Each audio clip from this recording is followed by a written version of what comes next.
Hey guys, it's Allie. Welcome back to Infertile AF, the podcast. This is episode 149 called Christa K. Today's episode is presented by Belly. Belly offers modern prenatal vitamins optimized for fertility, prenatal, and post-pregnancy health.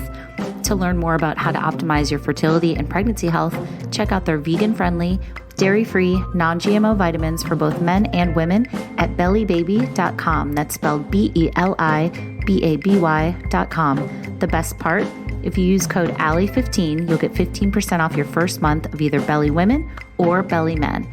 Again, that's code ALLIE15, ALI15, for 15% off. Thanks, Belly.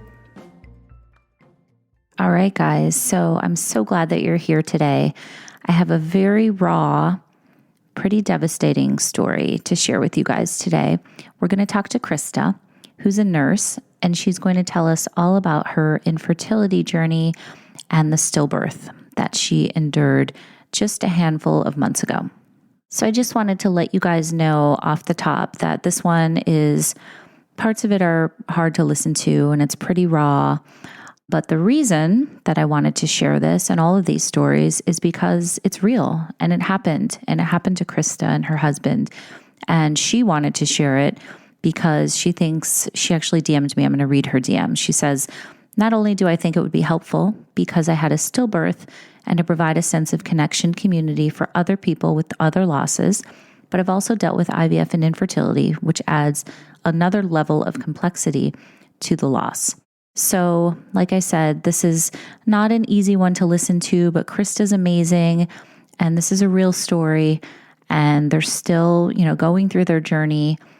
And I'm just really honored that she felt like this was a safe enough space that she could share it in.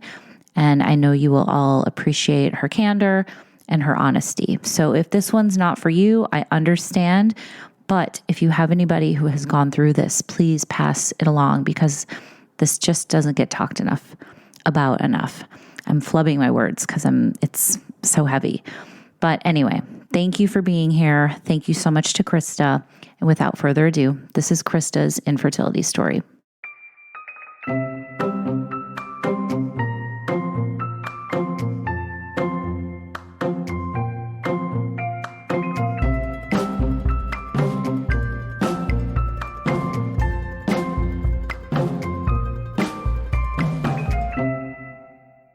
All right, my friend Krista, it's so good to talk to you. How are you doing today? Doing pretty good. Thanks for having me. Of course. So I am very eager to get into your story. I don't know much about you. We met through Instagram, but let's kind of just start at the beginning. Did you always want to be a mom? I did. I think it was kind of just something I assumed would happen. I'm the youngest of 4 kids and my mom was a stay-at-home mom. And so that was kind of my model, I guess. And so just growing up, I assumed I would have a family. So fast forwarding a bunch, when did you start to try? Tell me about that part of your story. Sure. So I was trying to look back at everything because as everybody knows, when you've been on an infertility journey, everything kind of blurs. And so Totally. My husband and I met in 2010 and then got married in 2016. And we decided we wanted to wait a couple of years before having a family just to enjoy, being married and experiencing that and everything. And so it was around 2017 where we decided to actually start trying to have a family. But my husband, he is Jewish by birth, and I converted myself prior to meeting him. So that's kind of another story. But so given his Jewish ancestry, he just it was an assumption that he would do some genetic testing prior to having kids just to make sure that there weren't any genetic diseases or disorders that we had to be aware of that are common with that ancestry. Okay. What do they look for? Oh, there's I think hundreds or something, dozens of things, but there's cystic fibrosis and there's, oh my goodness, off the top of my head, I can't even remember one of the more common ones, but it's totally a fatal disease for babies. Right. I don't even know if they survive, pregnancy. And then tend to die. But there's just a slew of different things that are more common, I guess, with that ancestry. So we did that, and that was through this. There's actual organizations that do this. It's called J Screen. So he did that, and turns out he was a carrier for congenital adrenal hyperplasia. And so I did the screening as well, and it was a total like mind fucking shock that I ended up being a carrier for the same disorder. Wow. And Okay. yeah, and I think that was like looking back, I don't think it affected him as much, but for me, that was just like very devastating for some reason, just because you're expecting, as you talk about on your podcast, oh, all you have to do is stop having kids and it's just miraculously going to happen and everything's going to go perfect. And yeah. Never and goes then, as planned. yeah, exactly. So that happened. And then, so our next step, I guess, assumption was, oh, we'll just do IVF. And not really, like, we expected it to be expensive, but I would say it was like twice as expensive as we were expecting. And so that kind of put a pause on things. And we decided to consult a whole bunch of, or as many experts, I guess, in the disorder as we could, so we could better understand what it looks like. And so congenital adrenal hyperplasia is a disorder. It's a hormone disorder, and it happens on a spectrum, which is what makes it so difficult, because there's no way to predict, like, when you have a child, are they going to have it on like the least end of the spectrum or the most severe end? There's just no way of knowing. Okay. And I have the more severe mutation, I guess you could say, of the two. And so at the worst, the children they have like, it's a salt wasting disorder. And so you have to have hormone replacements for the rest of your lives because it can be fatal. And they actually test newborns for this disorder at birth because it's easily, I guess I would say, relatively easily treated. Okay. But it would be terminal if it wasn't caught. Got it. So did they test all newborns? And forgive me for not knowing this. I should. That's my understanding. Okay.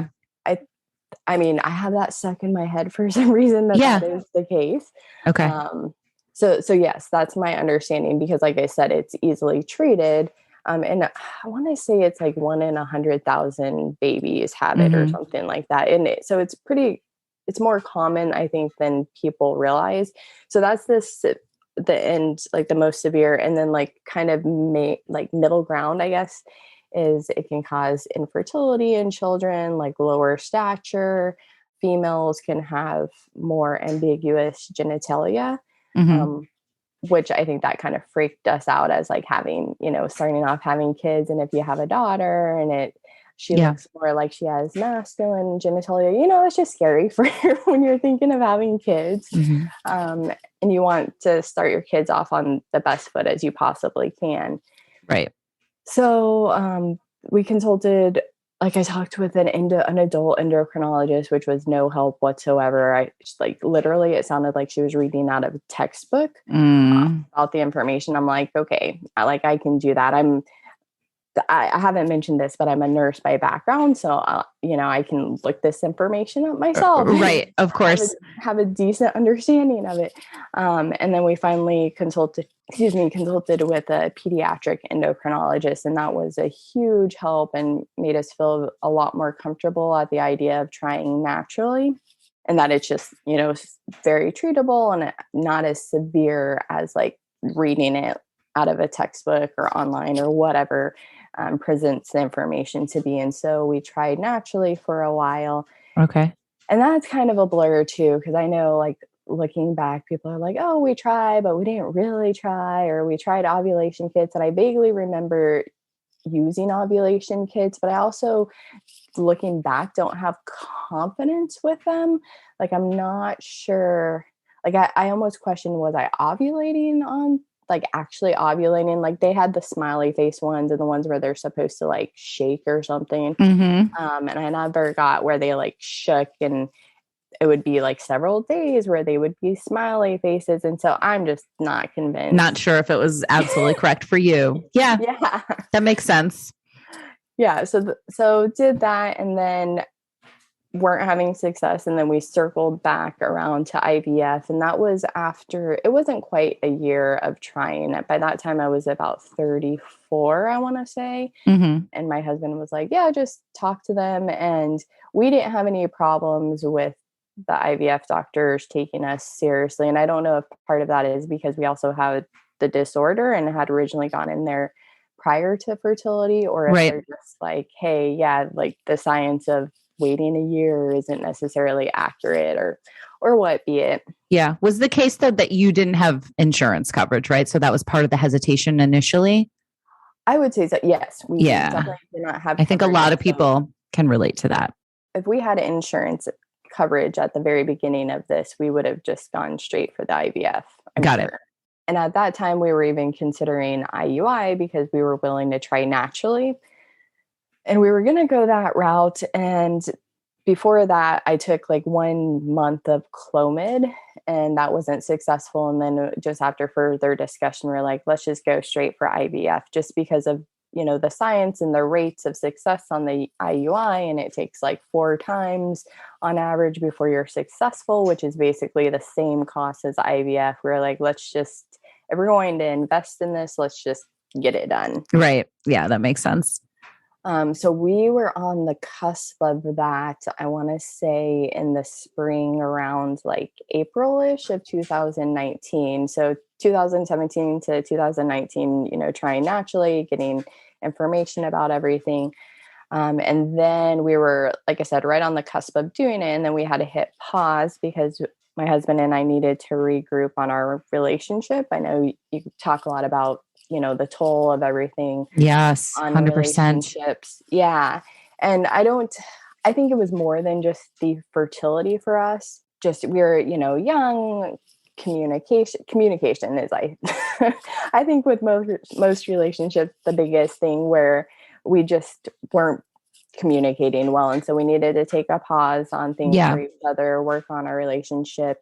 We went to individual counseling because it was like definitely like crisis point at that point. And I think I was thinking back, in preparation for us talking, how much the fertility impacted things. And I think for me, it impacted things a lot. Mm-hmm. I'm not sure as much for my husband.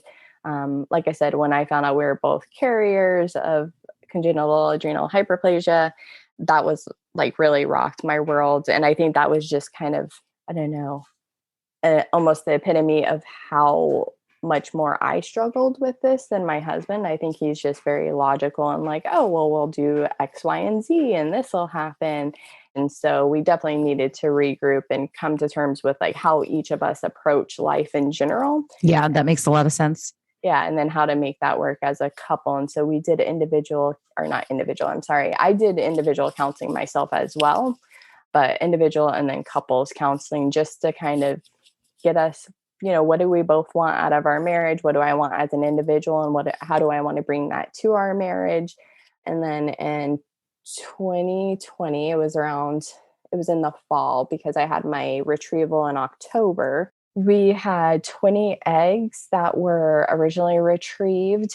And then the next day they said 19 of them had fertilized, which, all the numbers, you're like, oh, this is great. And then it like drastically decreases as time goes it's by. crazy how much it goes down. Yeah. That's a mind fuck in and of itself, because it's just kind of devastating when you're going through this because you just want as many chances as possible. We went from 20 to 19 to 11. And then of those 11, 5 of them were chromosomally normal and were unaffected from our disorder. So on our disorder, you can either be affected, be a carrier, or completely unaffected. And so we had a boy that was completely unaffected. And then the rest of them were, of those 5, the other 4 were carriers. I want to say 3 girls and a boy. And then we have a variety of others that are like either have chromosomal abnormalities or are affected. So, I mean, in reality, there's, I think, a couple of them that are chromosomally normal and affected that we could, if it came down to it, we could use those embryos, right? Because we were considering that naturally anyway. But we're lucky enough to have enough options, at least at this point. But that in and of itself is terrifying too, because you're like, well, things can happen. Not all transfers are successful. So at what point do you go through another retrieval? So then you did do the transfer, right? So we did do the transfer. That was scheduled for January 28th, I want to say, 2021. Okay. That went well. We elected just to do one embryo transfer. My not embryologist, my reproductive endocrinologist was very, I wouldn't say like forcefully, not like to me that like, hey, you should only do one, but he was very upfront and very forthright about his opinion that one is better than doing two, at least according to the science and, all the associations and organizations and what they recommend, just because of the risk of having multiples. And I would have been open to having two, but my husband was very against it because he's like, oh, we're investing all this money to have a successful, healthy baby. Why are we going to impose more risk? So I was okay, like, whatever. That makes sense. But, when you're going through this journey, it's like you just want to be done too. And I don't think men who are along the journey with you can appreciate that quite as much, because they're not having to deal with making the appointments, trying to coordinate around work, having to give them medications, just the stress. It builds and builds and builds. Yeah. And so it's definitely seductive to think, oh, I can just have two and be done with it. Mm-hmm. But anyway, we did one transfer that went great. The 2-week wait wasn't horrendous. I was working. I'm a nurse at a hospital. And so I think that's a pretty good distraction. Like when you're at work, you've got your hands full with like real people that matter and doing good work. Yeah. Yeah. It's a good distraction. You're busy when you're at work. And then when you're at home, you're just recovering. So, but then of course, as everybody knows, you're like, oh, I have this symptom, and you're looking it up online, and I'm having this cramping. Is this just like from the transfer, or is this implantation cramping and all of that? Totally. Jazz. So that went well. And then, you go in to get your beta screening or the lab work. And that day, my husband actually was going to be going out of town for work. And so I was literally driving him to the airport, and we got the call, and it was positive. And we were just in shock and just completely thrilled. And you're on a high at that time. And that was just awesome. But as I was saying earlier, like you're waiting for the other shoe to drop. So I always had the awareness that the transfer could fail. Like I wasn't of the mind that, oh, this is science and it's just going to automatically work. So like I never imagined that something would go wrong. But But you always are just waiting for that shoe to drop. Yes, I know. So, yeah. Yeah. So unfortunately for us, that shoe did drop. Yeah. And not like I ever expected it to. Right. So all the ultrasounds afterwards went great.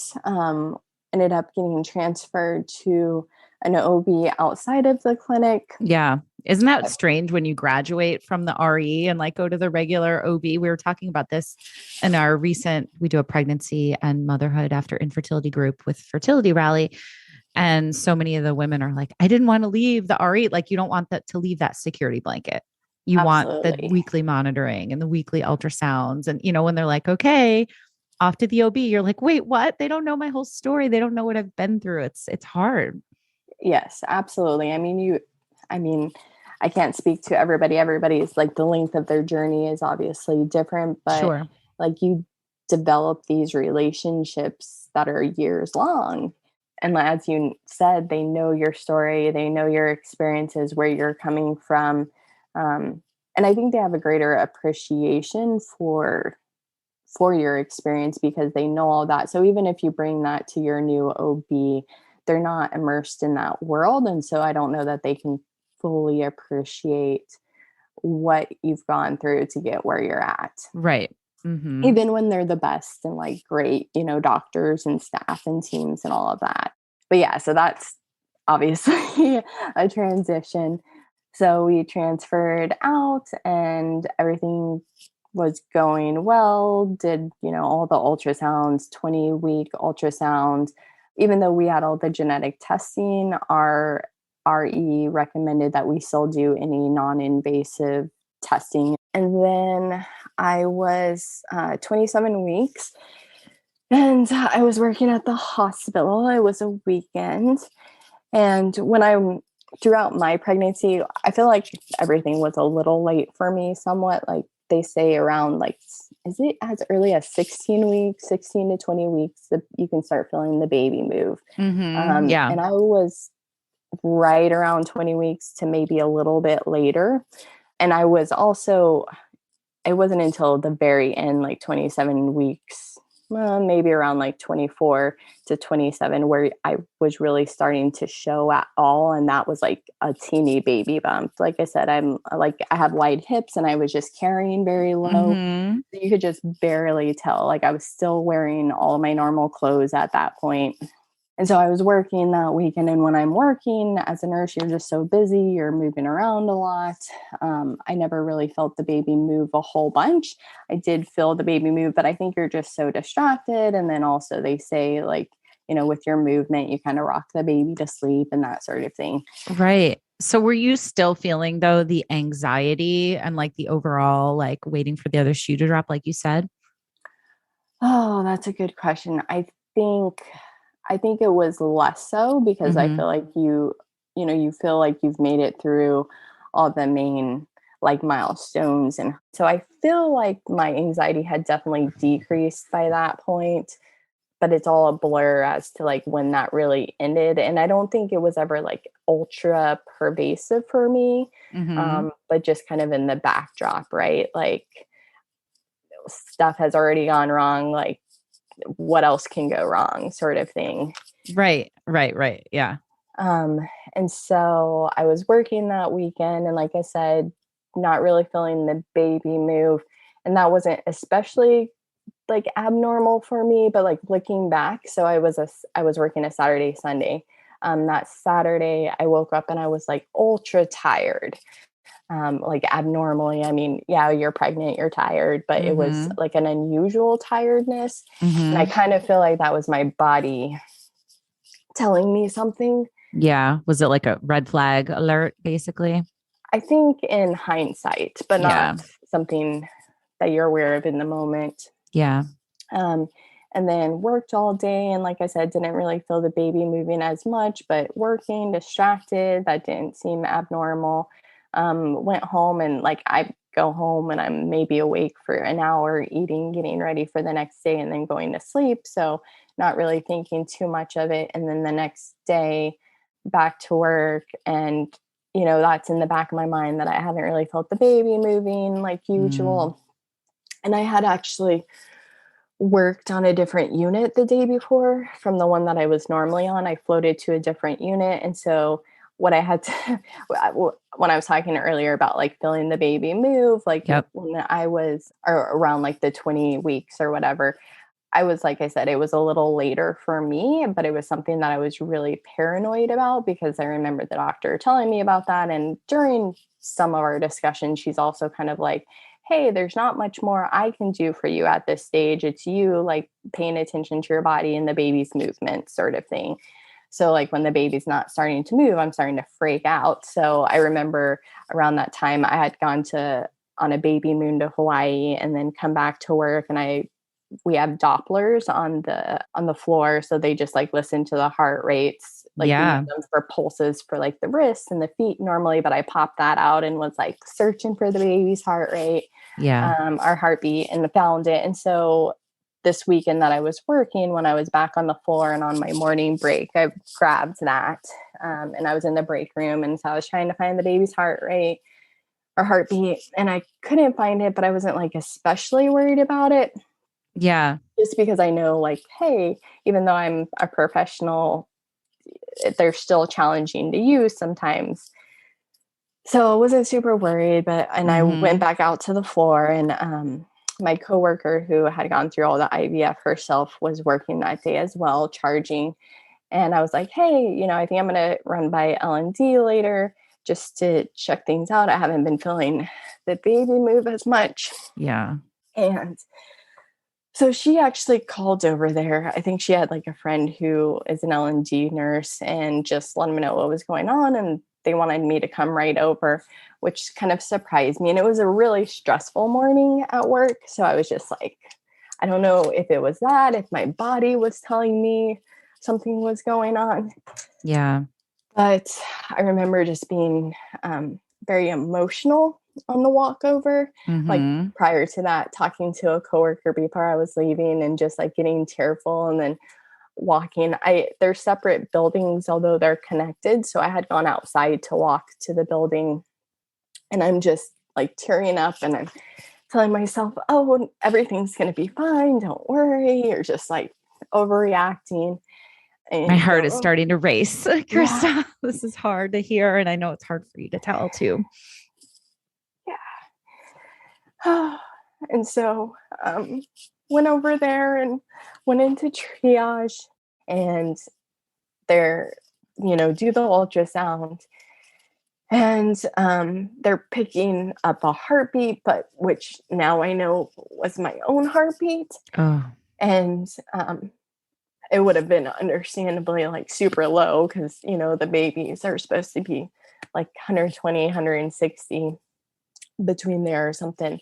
And I don't know, it was maybe like in the 70s at that time. So she was, and it's all kind of a blur on like the timing of stuff. And I know she asked somebody else to go get another ultrasound. And in hindsight, like I wonder, of course they want to make sure, and double check. But I also know they have to have like a double, like 2 different ultrasound machines to confirm no heartbeat. Yeah. And she was like, she had said something like, we're going to have to take the baby now if this is the heartbeat, this. And so then I'm like freaking out. And of course, I'm looking at the machine and trying to like calm myself so that because my heart rate's escalating. So if they're trying to like find the heart rate and make sure like what is what, I didn't want it to be convoluted or like them to be queuing in onto my heartbeat versus the baby's. Completely. And at some point, I think at this point I call my husband and tell him that he has to come. Oh, and then the OB comes in and she's doing the ultrasound. And so at this point, I think I'm just like, they're going to take the baby early, which is terrifying. Still super scary, of course. Yeah. And then she says that they didn't find a heartbeat. I'm so sorry. Thank you. So, and while this is happening, I have my husband on the phone, which is horrible. Like for him to, I mean, it's horrible to hear, period, but to hear it on the phone, it just sucks. Yes, exactly. And luckily, we don't live far from the hospital, so he got there very quickly. We're like 10 minutes from the hospital. And of course, during all of this, you're like, are you sure it's that you don't find a heartbeat and double checking and all that sort of thing. And they confirm it. So then the next step is you have to deliver, which is another mindfuck and not something oh my God. you even think about. I mean, first of all, I guess backing up, like I guess you hear about stillborn babies, but I don't think you really like connect the dots of like, how does that happen? Yeah. And so like we never, I mean, this was not something that we expected could not at all happen. Right. I mean, you're thinking at this point, maybe before they weren't finding the heartbeat, like maybe the baby would be born and go to the NICU and all that, right? Right. Yeah. Yes. I mean, I guess I was hoping, I don't even know what I was hoping, when I first go over there, like, I mean, I think you're just like shut down and numb, or at least I was. So I wasn't even really going through like, oh, that maybe something is wrong. Like that never, it's like, you must think of it, right? Or you wouldn't be going in to get checked out, but like what that looks like, Right. at least for me, it never came to mind. And maybe because it's too horrible to think of, or maybe because, like, as your podcast has shown, we just don't talk about any of these things. So you don't even know what the possibilities, Right. like that it's a possibility. Yeah. So they give us the option of, you can either basically be admitted immediately, or you can go home and get stuff ready and that sort of thing. And at that point, I just wanted to get it done. Looking back, it makes me sad. Like, I remember thinking, because you're thinking your baby's not alive anymore. And so, like, I just wanted my dead baby out of me. Yeah.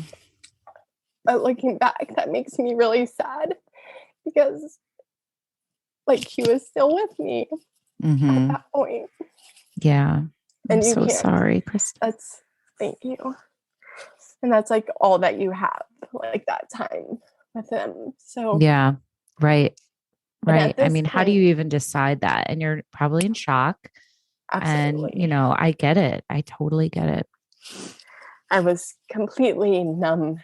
I mean, there were times where you cried, but just the level of numbness and just like tunnel vision of like getting something done, I think. Like, you can't process at that point. It's too much to process. So we decided just to get it done. I was already at the hospital, so I stayed there. And then my husband went back home to get some things for us to stay the night and all that sort of thing, which I guess just preparation. I mean, at that point, we didn't have, a hospital bag or anything like that. I don't think we had any idea how long it would take, but just getting toiletries, and I don't know, I wanted him to bring my own pillow and all that jazz.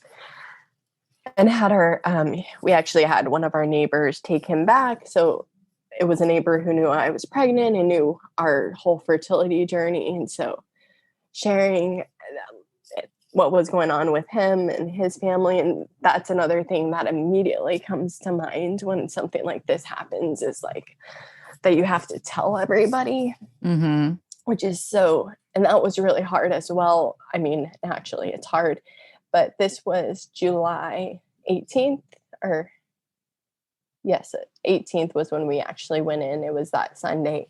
Yeah.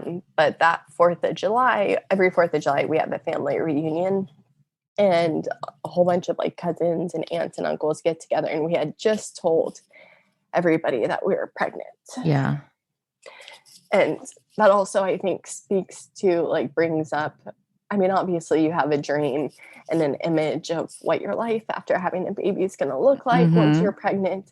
But we were one of 3, like, this would have been one of 3 babies in our family that year. So then you also have all those images and dreams of, oh, this is going to be another cousin. Of course. Yes.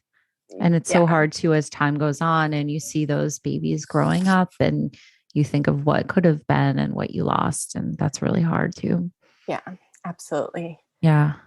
So at least for me, during all of this, that was something that was forthright in my mind, is now we have to tell everybody. Yeah. And what do you even say? How did you tell people? Well, I told my charge nurse because I was at work. So she, while I was in triage at this, she was like, "Hey, how's it going?" And I was just like, "Not good." And then I messaged her and she brought stuff over. So in terms of work, I told her, and just had her tell everybody. Yeah. Do you mind, and you don't have to get into this, but just the process of, you had to give birth, and then did you get to spend time with him a little bit? Like, do you want to talk about that? And you don't have to at all, I promise. Like, no I pressure. So in some ways it was good, like a good birth, in some ways not so good. So for me, so I was admitted, they put in an IV immediately, and they got a whole bunch of blood work because they're trying to like prepare for trying to figure out what went wrong. So I swear it was like 10 vials of blood.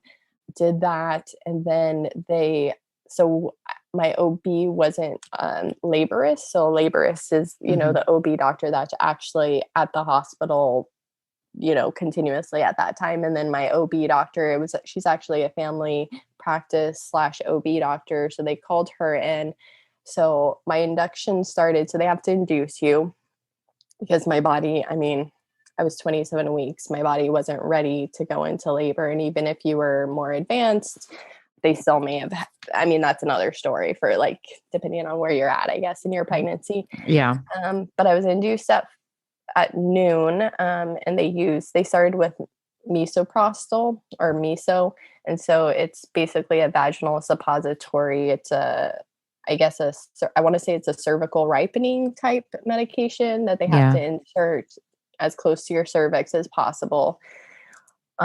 Which that in and of itself is traumatic a little bit in the sense that it's just so painful. It's a painful procedure and process. So for me, at least for the majority of the time, at least while I was on that medication, you do start developing contractions. But for me, those were tolerable. I ended up getting pain medication exclusively at that point for the actual insertion of the medication because it was so painful for me. And I consider myself to have a high tolerance for a pain. So on that medication, they give it every 4 hours. They insert it. You have to lay flat or lay still, not get out of bed for about an hour so that the medication doesn't become out of position. And then it's every 4 hours. And at the beginning, they thought that I was advancing pretty quickly, but I think that was an error in their vaginal, assessment of the cervix and all that, and the effacement of the baby. And in the evening, I think after the second dose, my OB kind of tapped out because she felt like the positioning of the baby was such that she didn't have the expertise to deliver without potentially injuring him. So then the hospitalist or the laborist, took over. And so like I said, I had 4 doses of that. And in the middle of the night, so there was a couple things in the middle of the night.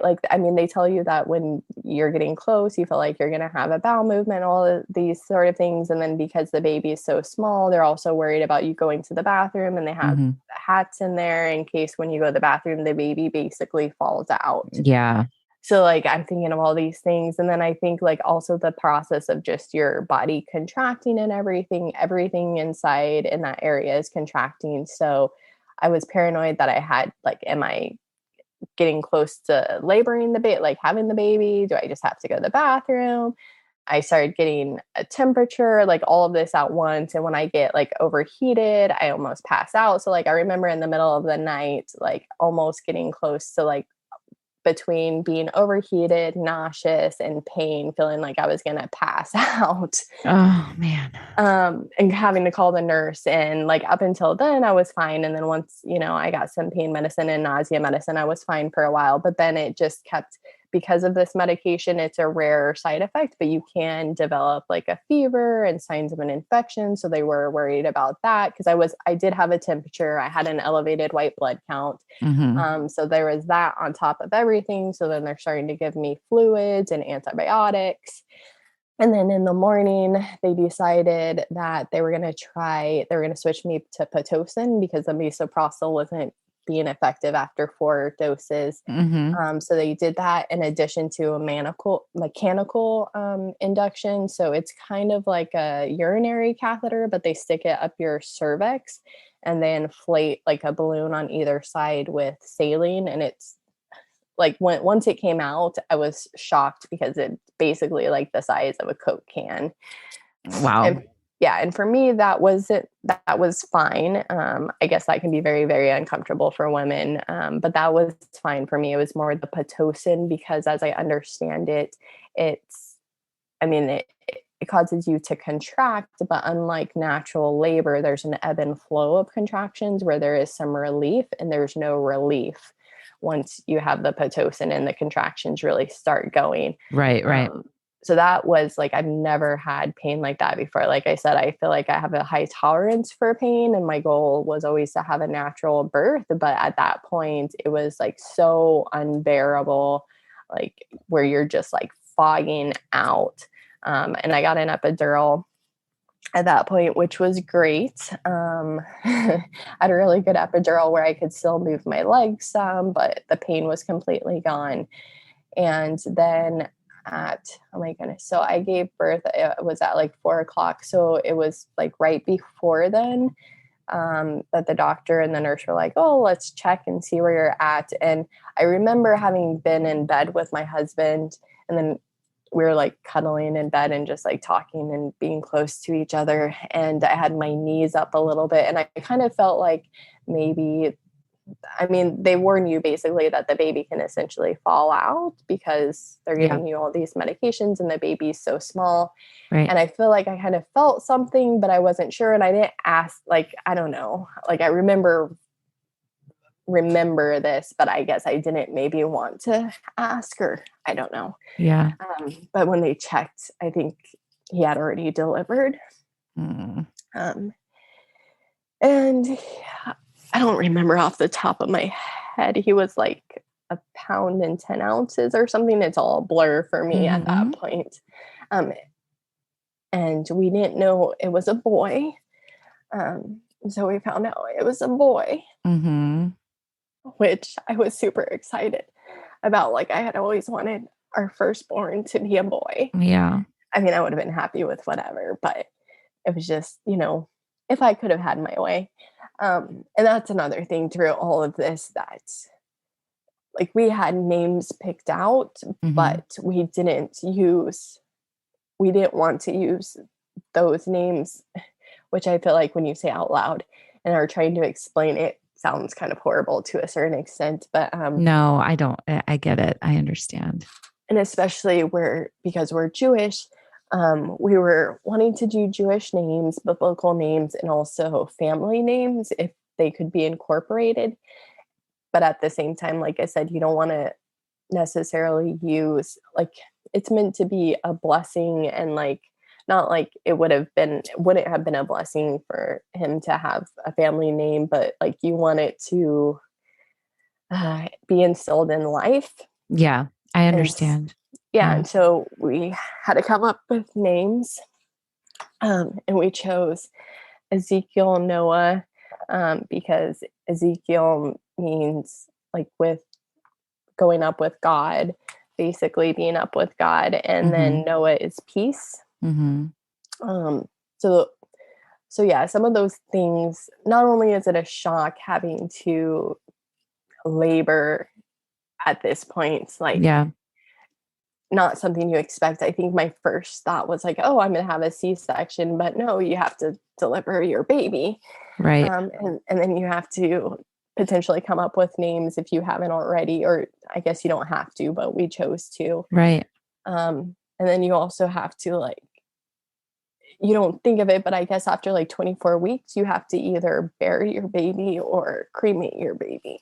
So you have to get all of that preparation in place, which we are fortunate enough that my sister-in-law is a rabbi. And so she took on a lot of like the research for us on funeral homes and cemeteries and things like that. Cause there's a Jewish way of doing those things, but then this is one of those situations, because in Judaism, you don't, until the baby takes their first breath, they don't necessarily believe that there's a soul and that they're alive per se. And so basically all of the traditions that normally you would follow you get to do what you want, because this falls out of that. Right. Because he never took a breath. Yeah. So anyway, did you get to hold him? Yes, we got to hold him. We stayed with him. We had him with us for about 3 hours or something, and we could have had him with us longer, but it's once again, like in the moment, it was what was right for us, because it's hard. And I think, like, my advice, of course, unfortunately, a lot of people don't come on to these podcast sometimes. Like, I came upon your podcast after the fact, trying to find some solace in everything. So you don't necessarily know what to expect in the moment, but just things you regret. Like, we got to wash him and hold him, but like, we didn't, like, I never thought to bring up a blanket for him for like pictures. I wouldn't have done pictures if not for my husband. I mean, once again, you're like numb and in a fog and you don't even know what to do or what to think, but we got pictures. Unfortunately, I mean, they're wonderful pictures, but he's like wrapped up in a hospital towel, which makes me sad. Right. You wish you would have been in some sort of blanket or something. So Yeah. And that we would have washed him sooner. Like, we held him for like a couple hours, and I think they took him out at one point and brought him back in, and then they were going to help us wash him, and we decided to do that by ourselves. But like, I wish I had done that sooner, because by then, I mean, unfortunately, he was dead. And so the body is naturally changing because of that. And so I just wish that we had washed him sooner and had him in like a blanket for pictures. Cause that's all you have. Right. Oh, it's so hard. Yeah. Thank you so much for sharing all of this. I know it's not easy. You know, when you reached out to me on Instagram, we kind of went back and forth, right? You weren't sure you wanted to share, but it was like so soon and so raw. If you don't mind, can I read part of the message, one of the messages that you sent me? Because I thought it was so just well said about why you wanted to do this and talk about it. Yes, please do. So you said, not only do I think it would be helpful because I had a stillbirth and to provide a sense of connection, community for other people with other losses, but I've also dealt with IVF and infertility, which adds another level of complexity to the loss. My loss is also fresher and more raw. And as someone who had a recent loss, I feel it's helpful hearing from other people who aren't as far removed from a loss because it validates your feelings and experience, and you don't feel crazy for the rawness of your emotions and expertise. It makes me cry just reading that. You know, it's such a sad thing for someone to go through, and it's so hard. And I'm just grateful for you for sharing that, because I know that you're helping people by talking about this today. So, and I'm so sorry for your loss.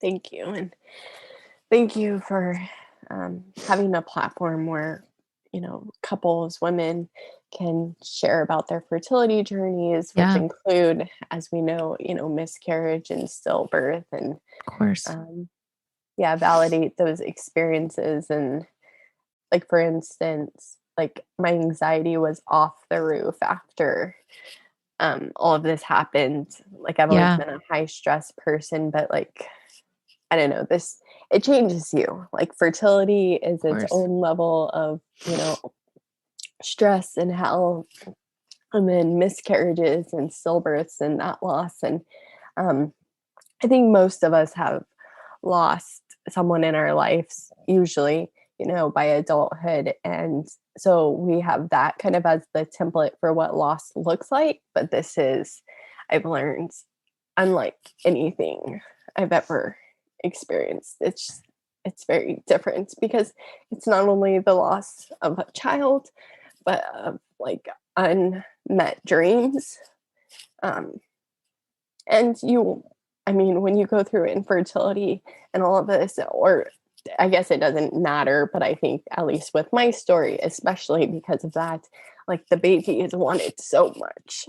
So let's go back to, you know, you got to hold him and wash him and take pictures. I mean, that moment that you have to say goodbye, just, it's got to be devastatingly crushing. Like, and then did you get to stay in the hospital? Did you have to go home? So I wanted to leave as soon as possible. So pretty much at the very beginning of when this all started, like, you know, like when I was being admitted, I was like, how soon after this can I leave? Because I wanted to be in my own space and, you know, my safety zone, I guess, comfort zone. So he was delivered at 4 and we stayed with him for about like 3 or so hours. And then I was lucky enough to be discharged at 8 that night. So like the same night within hours. And I mean, part of that was because I wasn't bleeding.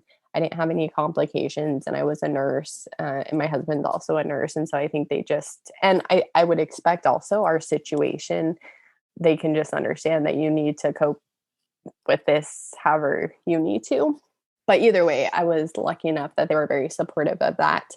And so we did that. And I don't really remember them like taking him out of the room when we were still there.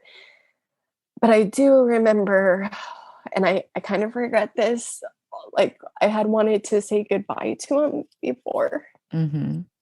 And we left the hospital, like walked out, and my husband had commented about how like crushing it is that you expect to be leaving with a baby, Mm-hmm. and that wasn't the case for us. And I almost like that made me think, oh, I wanted to go say goodbye to him. And I almost turned around and went back. And I wish I had, but it is what it is. Yeah. So that's how that was for us. Mm-hmm.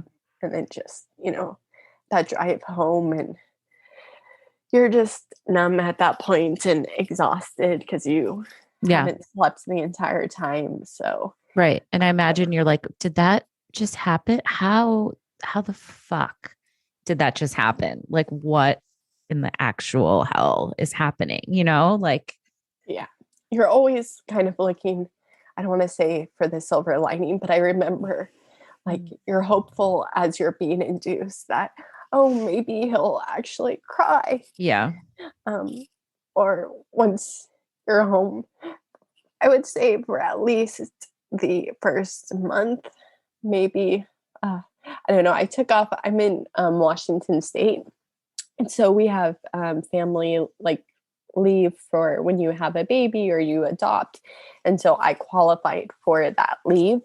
So I was lucky enough to have, you can have up to, I think up to 16 weeks off. I want to say like 12 weeks off or something like that. Mm-hmm. But throughout that time, I remember at times like laying in bed, it's almost like phantom kicks.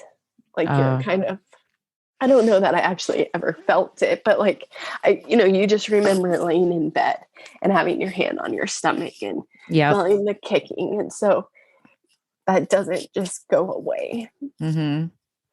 So, so like stuff like that you never, I guess you're not prepared for.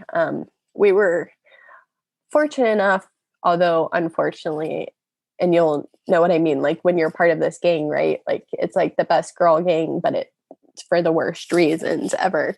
Yeah. We have a friend who their baby died during or like closely after delivery due to like a medical error. And so I don't know the details of their story and I haven't asked, but obviously we're friends. And so I reached out to her pretty like once I was home the next day. And so I got connected with some local resources, like support groups for women and couples and families who have had miscarriages or stillbirth, like perinatal or infant losses. And she connected me with somebody who lives close to me who had a similar loss, like around the same time, who I texted with some. Yep. And then there's Star Legacy. It's a national organization that I got connected with that I really like. And they do support groups pretty much weekly. It's like the first and third Monday and then like the second and fourth Thursday or something like that. Yeah. And those have been great supports for me. And then podcasts and reading books, and I'm a talker, but that's also one thing that's really hard about this is like when you're numb, it feels so wrong and you're so raw, but like you just can't find the words to express how horrible it is. Mm-hmm. And so it's almost like you just want somebody just where you can just be like, this fucking sucks. Yeah. And for anybody who has family members, friends, whoever, or yourself, you're going through this at any point. Like for me, at least, I think besides getting connected to all of that, whatever that looks like for you, like people cooking for you or takeout, like those are things that are most helpful. And you don't know what to ask for during all this. You're so numb. Like it's just, you're just surviving at that point. Mm-hmm. But I would say like those tangible things, because you don't want to do that stuff. You're just in the thick of grief. You don't want to take care of anything. Right. So like flowers, I think our go-to, in our culture is flowers, which are beautiful. And we got some of those, but like, it's not really, it's like the cooking, the food, things like that. That was really helpful. And kind of along those lines, what we elected to do, and my husband had started setting this up when we were in the hospital, is he also knew someone from nursing school who, him and his wife, they had a baby who had some kind of terminal anomaly. I think it was like some kind of, maybe like a heart defect, something like that. And so the baby died soon after birth, and they had found this organization that basically in third world areas like India and places in Africa, they do a water well for fresh water. And so we elected to do that and asked that friends and family, instead of buying flowers, that they would contribute to that organization for us. It's like the water project. That's awesome. Kind of as a way to continue give life. Yes. I love that. That's so sweet. Yeah. Yeah. So finding ways to kind of just get through it. I mean, and what you said about community, like nobody needs to go through any of this alone. So yes, definitely reach out and find your people. Before we wrap up, is there anything that you want to add? You gave amazing resources and ideas of how people can reach out, but just maybe some words for somebody who, might have gone through this and is looking to connect, or someone who knows somebody that this same thing happened to? Well, I would say just letting them know that you're there, and at least in terms of people who are helping support people, at least taking it upon yourself to reach out continuously to people. Because I think one thing that has been hard going through this is it's like people approach it like any other type of death or grief, where I feel like people are really there for you the first like couple weeks, and then it just like tapers off. Mm-hmm. But this is, like I said, a grief and a loss unlike any others. Like even having experienced other deaths in the family, at least for me, it's just not comparable. Yeah. And when you're in it, it's so hard to reach out, and just having people just text you, reach out to you, and just say like, hey, I'm thinking about you. That in and of itself is enough. Giving people the opportunity to share their story. Mm-hmm. Because I think for me, everything's bittersweet, but it's like, I still labored. Like I still want to share like that story. Mm-hmm. And what that experience was like for me. Giving people the opportunity to, share their story, share their experience, not ignoring. Like I know people are afraid to say the wrong thing, but making space to let people talk about, their babies, using their names, not just ignoring it because you're uncomfortable. Like that always, quite frankly, that really pisses me off, because it's like, you're uncomfortable. Well, my baby died. So like, you don't have any idea what uncomfortable is like. Yeah. Or you can deal with your uncomfortable. I'm having to deal with it every day. Absolutely. So I would say, like, I know that's not very compassionate or patient. That's okay. It's real. It's real. And we're all about being real. Yeah. And also for anyone who's going through it, I mean, and anyone's welcome to reach out to me. I've reached out to hospitals, or the hospital I was at, just because when you're in this, you don't know what to do. You don't know what to expect. You don't know like how to optimize your time. Sure. And so if there's any questions, I'm more than willing to answer them or just support other couples who have been in a similar situation or are in the thick of it. It does get easier. I think that's hard to believe when you're in the thick of it, and it looks very different for everybody. I've been fortunate enough where even though this is understandably still very painful, I feel like I'm doing very well. Mm-hmm. But everybody goes at their own time. Mm-hmm. Like my husband and I are looking at, as soon as we can, we want to start again with IVF. Unfortunately, another piece of this is we had an autopsy, and that can take up to like 6 months for the results. So you haven't gotten the results back yet? No, we were told that October, and then it keeps getting pushed back because they had to have a second pathologist look at the placenta. Right. And that's a whole other story of like having to go through all the specialists, trying to get answers after the fact, which once again, I can help support and like direct people on that, just because I'm fortunate enough, having been a nurse, to know like what my rights are and to have an idea of how I can navigate that process to get information or get answers to questions. For instance, like I had lab results, but the maternal fetal medicine wouldn't even see me for 3 months after birth. Like they just literally will not even make an appointment. Wow. And I was having none of that. So how to navigate like exploring alternatives and things like that. But like you have a right to have answers. There's no right or wrong like time frame. I mean, for my husband and I, we wanted to start as soon as we could. And that's not to replace Ezekiel, but just when you're ready to have a family, you're ready to have a family. Of course. And that doesn't go away. Yeah. And on the flip side, some people want to, need to wait a year, 2 years, what be it. Maybe they're never ready, and that's okay too.